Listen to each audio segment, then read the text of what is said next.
Substitute fielder, Neil Taylor, the youngster from Kent, ran in many, many yards to catch Sandeep Patil and pull off the trap that Ian Bertham had sprung. This has been another presentation. Welcome to Nine's Wide World of Sports, and to a day at the Oval there was a mixture of frustration and brilliance. The frustration came from the fact that play couldn't begin on time because of bad light, of all things, at 11 o'clock in the morning, and it wasted 160 minutes of play in this final test match of the series between England and India. Play didn't get underway until 2:20, and when it did, the Indians' card was 284 for 5. The not-out batsman, KAPIL on 28, he played very well on Saturday evening, and SYED KIRMANI, after a very stuttery start, had given him valuable support and managed to stick there until stumps. So they were coming out. They still needed 111 to avoid the follow-on. 395 was the magic mark for them there. So play got underway at 2:20 when Bob Willis came in and bowled the first over to SYED KIRMANI. Here's the fifth ball, and with me in the commentary box is Tom Graveney. Safely away over the top. And the first score of the day for India. KIRMANI advances by 4. Total goes to 288.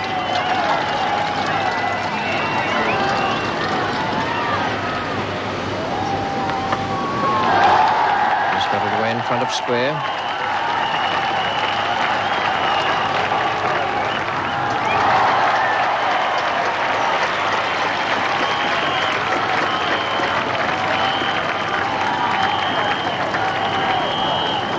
Well retrieved by Alan Lamb.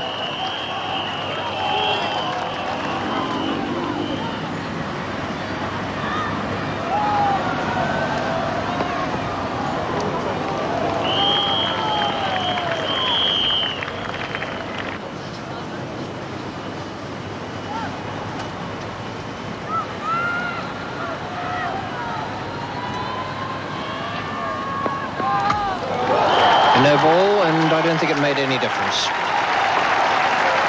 Classic stroke, that. Absolutely magnificent shot, this.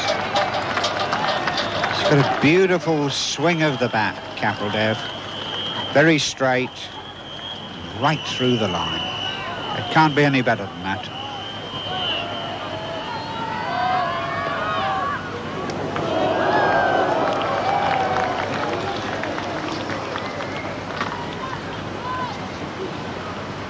Having played a super shot, he then plays a not very good one.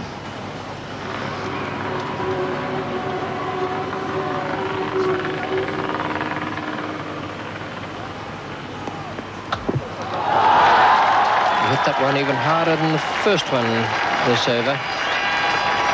Went in the air, but it didn't matter very much. The man at extra cover, Neil Taylor, had absolutely no chance of getting a hand to it. He really is in the Botham mould, this. Doesn't get too close to it, but hits it so hard, that beautiful swing of the bat.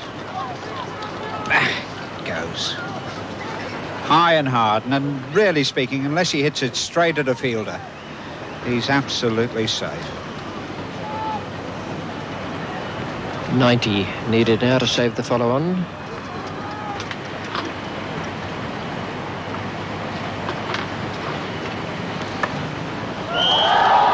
There's no third man.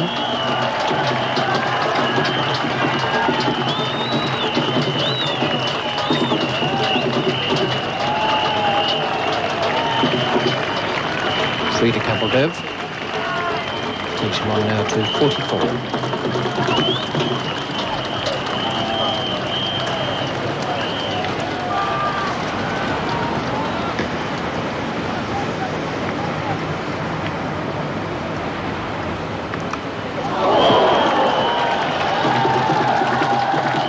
Bowling. Bertham hasn't wasted anything at all today. He's made KAPIL play at just about every delivery. Back of his mind, he's thinking about the bouncer. It's a well-directed delivery, and it flies through between second and third slip. And it goes fairly quickly because he's striking it hard. And that really went very quick.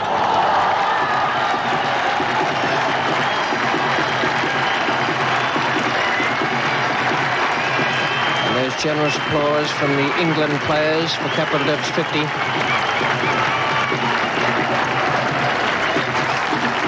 .79 needed now to avoid the follow-on. It's Kapildev's fourth half-century against England.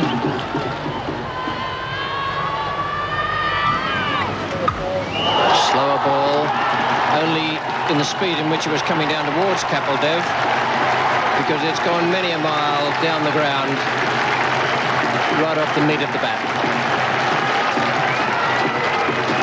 In tennis terms, that's just about 30 all, because Ian Botham charged down the pitch and smashed Kapildev for 6. The compliment has been returned.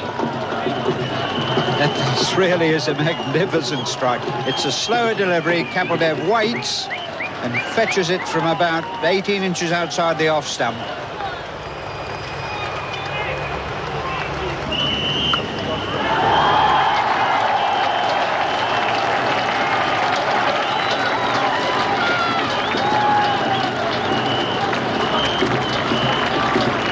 So out of the 78 added so far between Kapildev and KIRMANI, KIRMANI has made only 19, but the worth of his innings cannot be overestimated.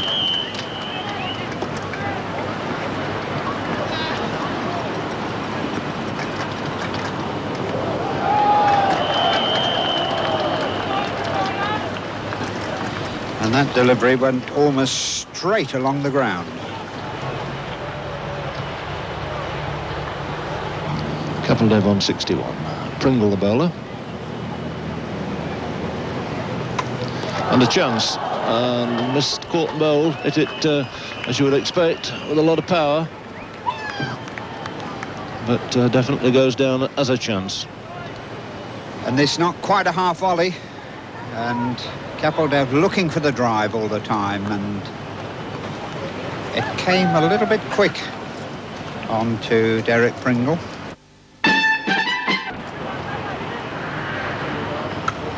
Oh, he's hoisted that away too. A great shot.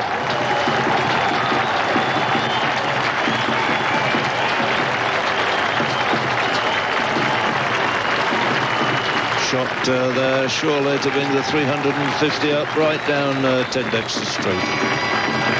This is some batsman, this chap. And that was good length, just straying around middle and leg. And he's picked it up so easy.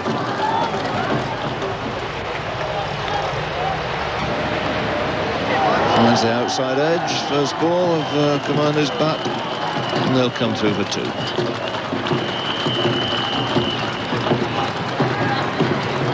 Well, in many games at top class, they say, beware the injured player, beware the injured golfer. Injured golfers, I think it's psychological. It takes the pressure off them. This man was injured on Saturday evening, going for a cap. Phil Edmonds, trying to stretch that leg now.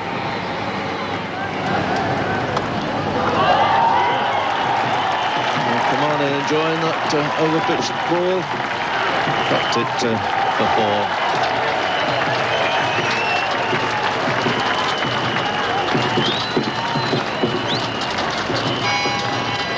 And again, nice little bit of footwork there. So again, the man comes out to try and keep him down at that end.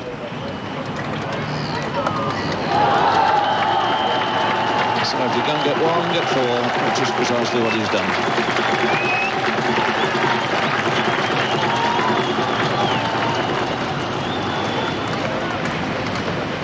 Oh, well bowled. Yes, another good delivery.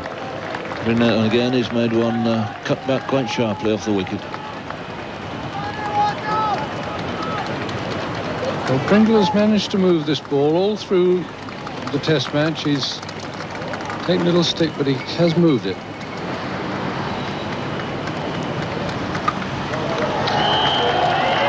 Is that going to be out? It's over the top.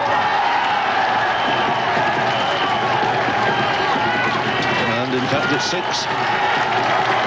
On and land, the fielder in trouble down there. Never going to be easy to judge. But it's another magnificent hit. That's point number 1. Point number 2, as the fielder misjudged it. He's gone back, but I think it was always going to go for 6 when one sees the replay. Another great shot. Moves him on to 92. Just 4 more runs added up to tee to take the score along to 374 for 5. A great partnership, that. One might easily lose sight of the fact that SYED KIRMANI played a very big part in it, but his 34 invaluable to India. KAPIL absolutely brilliant in making that 93. 374 for 5, and 395 was the magic mark as far as the Indians were concerned to avoid the follow-on. Here's the second ball after tee now. Phil Edmonds is the bowler, and KAPIL is taking strike.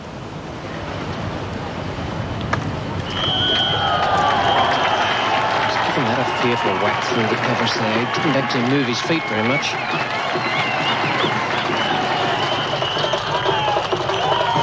And really speaking, you just picked his spot there.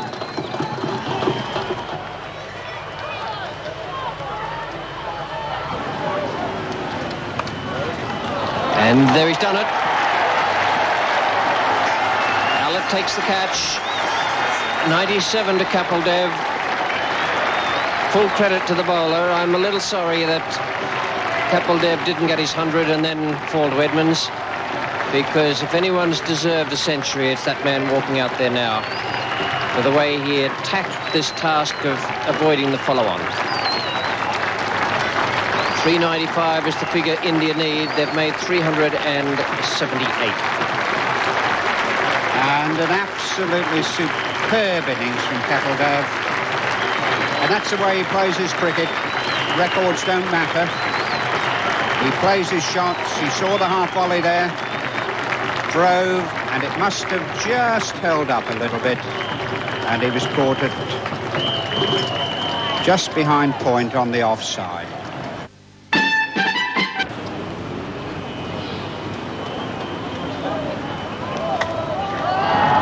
Away. Left mark with a nice crisp stroke. And good cricket. They sensed it was going to Bob Willis, and even though he'd picked the ball up, they still got through for 3 to give KIRMANI the strike.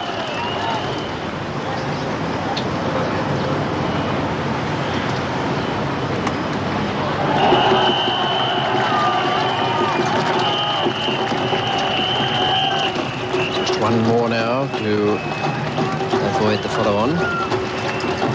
394 for 6. 395 the figure needed.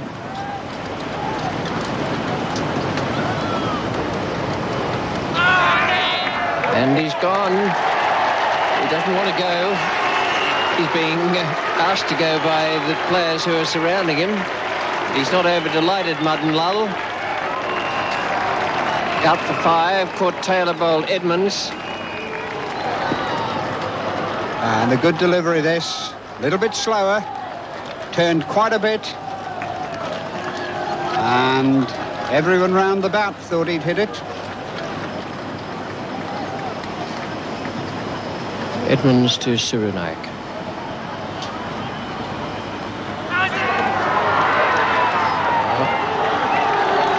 Playing a shot there. And Phil Edmonds over the wicket. That one turned very sharply and would have missed leg stump. There's quite a bit in it. If the left armour gives it a tweak.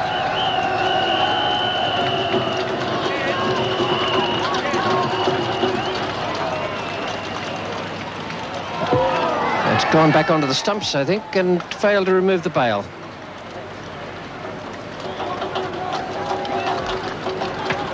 Yes, I don't think there's much doubt about this. He pulls round, it hits right at the base of the stump. And in fact, the bail didn't fall off. How lucky can you get? There it is.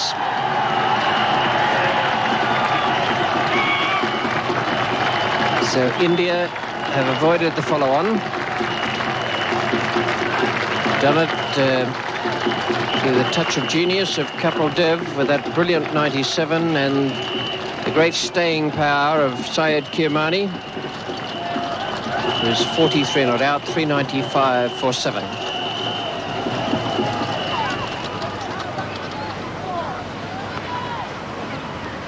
Oh, wow. Great nip back of that one.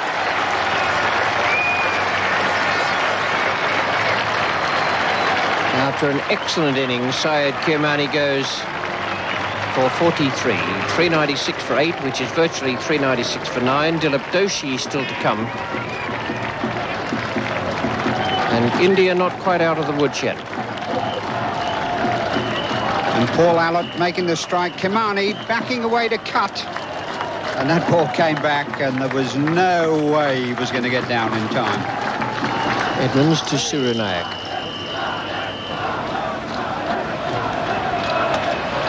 There's no outfield at all for Phil Edmonds. That's a bit ambitious with Nayak in as rather a useful late-order player.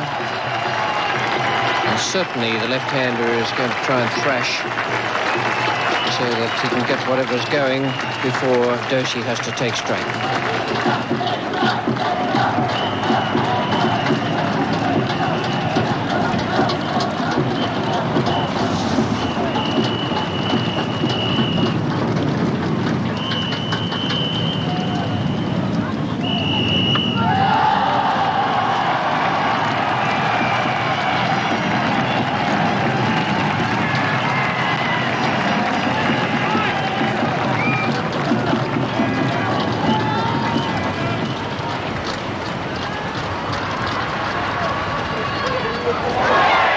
It's all over. One cut back quite sharply, and Nayak goes. Another victim of Phil Edmonds, who finishes off with 3 wickets here today. And Phil Edmonds bowling this one well outside the off stump. The pitching in the bowler's rough, and you see how sharply that came. One of the disadvantages of being a left-hander. That's a very good effort from the Indian batsman. 410 without Sunil Gavaskar, the last man on the list there, absent hurt, but not needed, as it turned out, to avoid that follow-on. 395 was the mark they were looking at. They got up to 410. And Kapil Dev, well, I was disappointed to see that he didn't get his 100. I thought he deserved it. I'd like to have seen Edmonds get him out as he deserved. But 97 was ill luck for this fine Indian all-rounder. Madan Lal out for 5. Nayak 11 and Doshi remaining not out 5, and the other key batsman, SYED KIRMANI, 43, a splendid partnership with Kapil Dev. The England bowlers, well, they toiled almost as much as the Indians had to in their turn. Willis 3 for 78, Botham 2 for 73, Allott 1 for 69, Pringle none for 80, might have been a little unlucky on Saturday, and Edmonds finished with 3 wickets. And this is not meant as a criticism. I thought it was a good thing that he picked up those 3, but I don't think he's got his action and follow through quite right at the moment. He just doesn't seem to be as smooth as last time I saw him bowl. There might be 1 or 2 little adjustments he has to make there. For the lead for England, they started off with Cook and Tavare. Here's the first ball of the innings. Kapil Dev is out there again, taking the new ball, and he's bowling to Jeff Cook. Slips in. And the outswinger to begin with, over-pitched half volley and confidently put through the offside by Cook. Took into account that little bit of outswing and middled it very nicely to get off the mark with a boundary. And what a fine way to start an innings. You see there's considerable swing here, but Cook not really getting his foot too close, but striking beautifully through the line of the ball.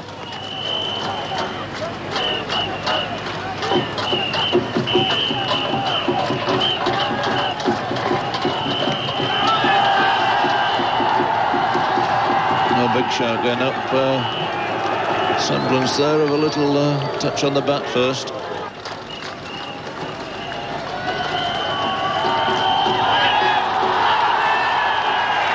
Well, he's got him out there, but first impression I had was that had come off somewhere other than the glove or the bat. Over.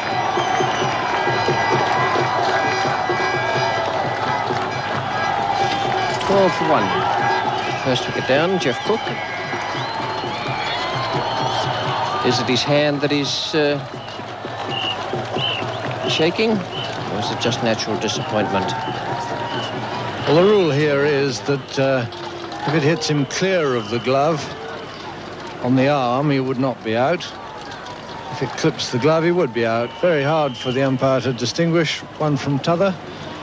But in the opinion of the fielders and the umpire, it must have just clipped the glove on the wrist.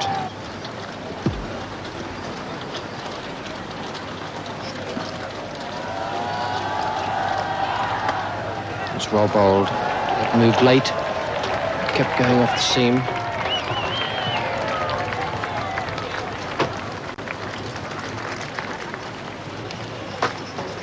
Just a single there to Tavare.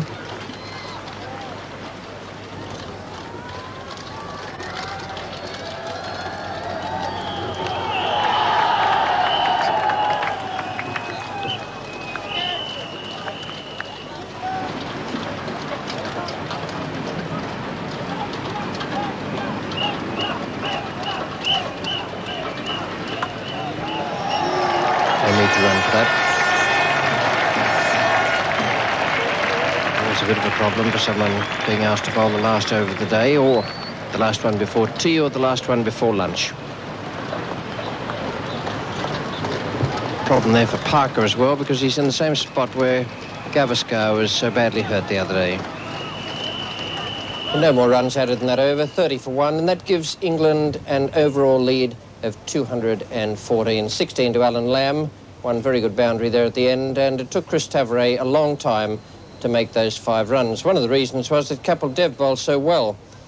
He bowled 8 overs and finished up with 1 for 20, 1 maiden in that lot. But my word, he did bowl extremely well with plenty of pace and life, moved his outswinger away, found the outside edge, and occasionally beat it as well. So a fine effort from him to make it a really good all-round day. Now, 214 in the lead produces a little bit of a hypothetical problem as far as England are concerned. Will they be interested in setting a target for India and trying to bowl them out, or will they want to sit on their 1-0 lead, particularly in view of what happened to them in India and the last tour there just a few months ago? I think probably they'll sit on their lead, but you never know with these things. If they can get away tomorrow and hit a quick 100 and do it in something like 17 or 18 overs, then we might have a very, very exciting finale to this final test match of the series between England and India. The one thing they have to watch out for is that man Kapil Dev. If they set any sort of a target and he gets out there and thrashes and plays as well as he has been doing in the earlier Cornhill tests of this series, then anything could happen.